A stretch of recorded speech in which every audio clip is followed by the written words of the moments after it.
Alors dans le verset 2 il dit ceci: j'aplanirai le chemin montagneux, je romprai les portes des reins, je briserai le verrou de fer. Pourquoi tu es venu à la deuxième position? Parce qu'il veut voir ton engagement. Il veut voir ta conscience. D'abord, il veut que toi, il te tient, mais tu commences d'abord. Et quand Dieu verra que tu as bien prié, lui-même passera maintenant devant. Il va commencer à planir le chemin devant toi.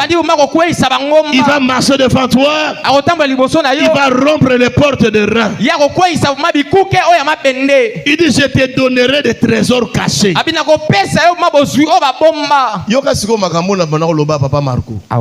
Verset 3.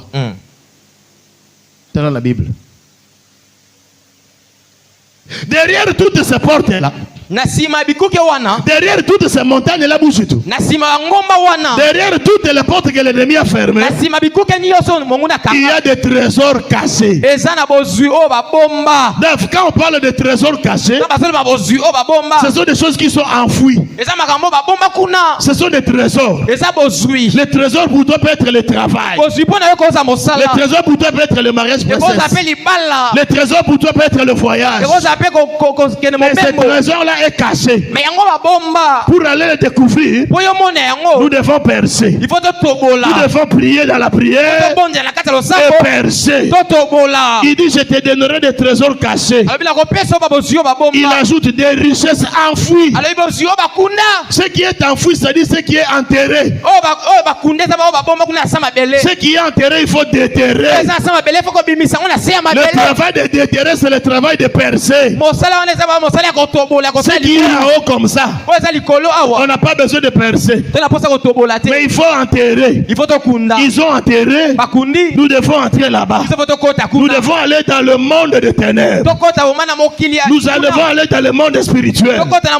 Nous devons entrer dans des eaux, entrer dans des forêts, là où on a enfoui nos richesses, là où on a enfoui nos biens, là où on a pris notre santé, là où on a volé nos richesses.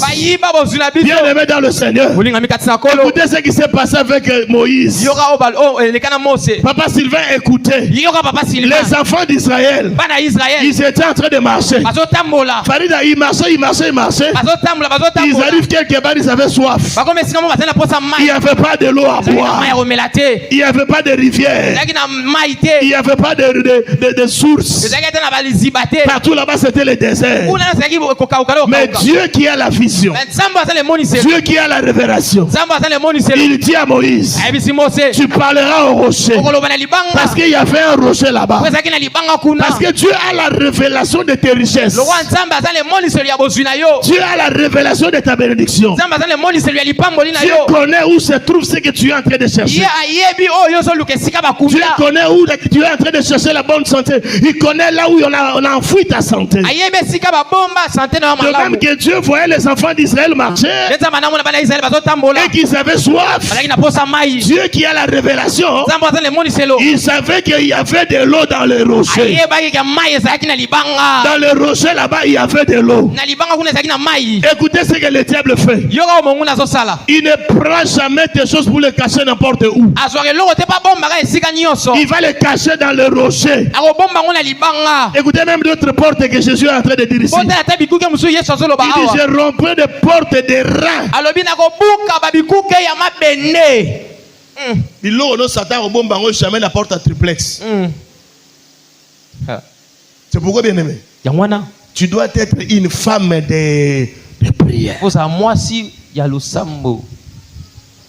Oui, on peut te voir seulement comme ça. On te voit avec des statues. Tu fais des statues. Les gens te connaissent avec des statues. Mais au fond là-bas, tu es une fille de prière. Très bien. On te voit, tu es en train de montrer des cheveux dans le statut. Tu es en train de montrer les plantes. Tu es en train de faire les statues. Comment tu fais les make-up. Les gens regardent les statues comme moi, aux filles légères. Zore l'autre. On est un statut. Il faut ça mouture l'eau. Amen. Ce qui mouture n'a meki. Kolongwa na domaine physique. Apumbwa talo na domaine spirituel. Aïe. Aïe. Alors parce que moi la moi ça va s'en engambe bo. Engambe. C'est ça une femme de prière. C'est ça un homme de prière. Tu veux voir